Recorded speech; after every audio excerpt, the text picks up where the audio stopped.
Hello everyone, कैसे हो सब। आशा करते हैं सब अच्छे होंगे। तो अच्छे से पढ़ाई कर रहे होंगे। तो समय को हम बर्बाद नहीं करेंगे। समय कीमती है आपके लिए भी और हमारे लिए भी।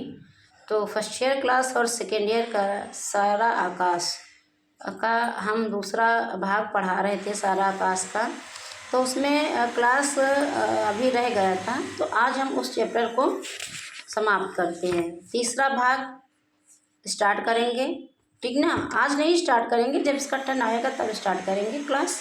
परेशान मत होइए, ज़्यादा वर्क नहीं देंगे। हम समझते हैं कि आपके पास बहुत सारा भार है, क्योंकि स्कूल का भी है, अदर कोचिंग क्लासेस अलग सब्जेक्ट का है। तो क्लास समय नहीं बर्बाद करते हैं, आइए हम पढ़ाते हैं। जैसे सनसनाता सॉरी भड़ाक से जब किवाड़ खोले तो लगा, चौंक कर उसने सिर उठाकर देखा। अब इनके मन में चल रहा कि पहले वो मुझसे बात करे।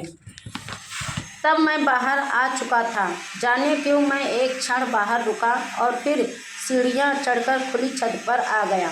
अगर आपकी पहली रात थी तो आपको आपका धर्म बनता था कि आपने उससे शादी की थी। तो वो सोच रहे थे कि पहली रात में अगर हम इसके नखरे उठाएंगे तो ज़िंदगी भर उठाने पड़ेंगे। लेकिन ऐसा नहीं होता बेटा। पति पत्नी दो जो हैं एक रथ के पहिए होते हैं। तो दोनों जब मिलकर चलते हैं तभी रथ आगे बढ़ता है। चाहे साइकिल का उदाहरण ले लीजिए, अगर साइकिल का एक पहिया पंचर हो जाएगा तो दूसरा नहीं चलेगा। ये पता नहीं क्यों आज भी मनुष्यों के अंदर ईगो है। ये इनका ईगो कब जाएगा मुझे कोई आइडिया नहीं। लेकिन अगर आपके अंदर ऐसा ईगो रहेगा तो रिश्ते अच्छे नहीं रहेंगे। तो आपको चाहिए था, पहली रात थी, आप उसको खुश करने के लिए उसके थोड़े से नखरे उठा लेते, उसको भी दिल से खुशी होती। तो ये खुली छत पर, आसमान के नीचे आकर अपनी छत पर सभी लोग चारपाइयों या ज़मीन पर सो चुके थे। चांदनी की वर्षा हो रही थी। आसमान में चांद खिला हुआ था और चांद का छाता लगाए रात की रानी निहारिको गाँव के पथ से चली जा रही थी। मैंने कुछ भी नहीं देखा और एक कोने में नंगी धरती पर पड़कर अपने आपस से लड़ने लगा। किनारे लेट गया सोने के लिए। कुछ नहीं बिछाया था, ना चद्दर, न कतरी, न कालीन, कुछ नहीं बिछा था, ऐसे ही सो गया। उफ, इस व्यवहार को मैं कभी जिंदगी भर भूल पाऊंगा नहीं। नहीं नहीं, विद्योत्मा के इस व्यवहार ने एक ब्रजमूर्ख को कविता का राजकुमार कालिदास बना दिया। अब देखना है कि मैं इस अपमान का बदला किस रूप में चुकाता हूँ। देखिए, अपने पत्नी से ही, पत्नी के बारे में ही ऐसी गलत धारणा पनपा रहे हैं, मन के अंदर पनप रही है। लेकिन आखिर मैं वहाँ गया ही क्यों? क्या यह मेरे भीतर ही कोई कमजोरी नहीं है? क्या यह पथ भ्रष्ट होने का दैवी दंड नहीं है? मुझे संभालने वाली ठोकर कहीं पढ़ा था, अपमान से बढ़कर संसार में कोई ऐसी शक्ति नहीं है। बेटा, ये अपमान नहीं था। पत्नी ने वहाँ पर इनका अपमान नहीं किया था। उसकी पहली रात थी, तो दूसरे के घर में इतनी जल्दी चहल पहल औरत नहीं करती है। तुम्हारा घर था, तुम उससे मनाते, तुम उसका घूंघट उठाते, है ना। मुझे संभालने वाली ठोकर कहीं पढ़ा था, अपमान से बढ़कर संसार में कोई ऐसी शक्ति नहीं है जो मनुष्य की सच्ची आत्मा को खींचकर बाहर ला सके। अब मुझे देखना है कि मेरी आत्मा में कितनी शक्ति है। याद रहेगा, यह सुहाग रात का उपहार। जो हुआ अच्छा ही हुआ, वह रास्ता मेरा था भी नहीं। कहने लगे वह मेरा रास्ता नहीं था, सुहाग रात मनाने का मेरा कोई इरादा नहीं था। मैंने सुहाग रात मनाने के लिए शादी नहीं की थी। मैं पथ से अपने अलग हो जाता।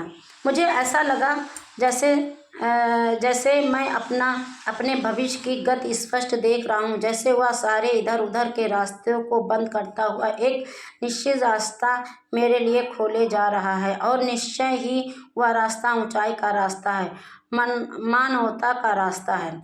और इसी दिमागी उठा पटक में कब मेरी आंखें बुरी तरह डबा आई कि लाखों कोशिश करने पर भी मैं अपने आप को संभाल ना सका। अपलक आकाश की ओर ताकती खुली आंखों से चुप चुप आंसू बहते रहे। भगवान, यह मेरे गले में क्या बांध दिया, कहीं लाकर पटक दिया, कहाँ लाकर पटक दिया मुझे। उस क्षण वही पुरानी भावना उमड़ उमड़ कर मन मस्तिष्क पर छा गई कि बीहड़ पथ पर मैं अकेला हूँ, नितांत अकेला। कोई साथ नहीं है, कोई ऐसा नहीं जो मेरी थकान और पसीने को सॉरी हाँ बीहड़ थकान और पसीने को संतावना के शब्दों से समेट ले, मेरी निराशा के आंसुओं को पोंछकर कहे, चलो मैं तो तुम्हारे साथ हूँ। पता नहीं किस तरह की लड़की को मेरे गले मढ़ दिया, कैसे चलेगी जिंदगी। फिर लगा जैसे कोई अज्ञात शक्ति मेरे शरीर के कण कण से पानी निचोड़ निचोड़ कर आंखों की राह उलझे दे रही है। अपने मन की और गहराइयों में मैं सोचता रहा कि मान लो अभी उठा और बिना किसी से कुछ कहे सुने बाहर निकल पड़ूं तो कैसा रहे। कहीं चला जाऊं, कलकत्ता, बम्बई या हरिद्वार। भागो भागो धुआं, अंगारों और भाप की मिट्टी पर मैं रात भर घूमता हुआ उबलता रहा। तो क्लास इसमें उसकी पत्नी का क्या दोष, इसमें तो उनका ही थोड़ा सा दुख, जो उनके अंदर ईगो था कि पत्नी आएगी मेरे नखरे। अरे पत्नी क्यों आपके नखरे उठाएगी पहली रात में? आप सोचिए, आपको पत्नी के नखरे उठाने चाहिए, लेकिन उनके अंदर ये था कि मैं पहली रात में इसके नखरे उठाऊंगा तो जिंदगी भर इसके नखरे उठाता रहूँगा। तो बच्चों, मैं आपसे यही कहूँगी कि जो ये रिश्ता होता है पति पत्नी का, आप भी बंधोगे इस रिश्ते में, ऐसी बात नहीं। अभी आपकी बाल्यावस्था है, किशोरावस्था है। अभी जब आप युवा अवस्था में जाओगे 25 और 30 के बीच, तब आप इस बंधन में बंध जाओगे। तो मैं ये नहीं कहती हूँ कि आप उससे ये उम्मीद रखना कि पहले ये आए, पहले में भोर हो जाएगी और आपकी रात बीत जाएगी। थैंक यू क्लास, आज के लिए बस इतना।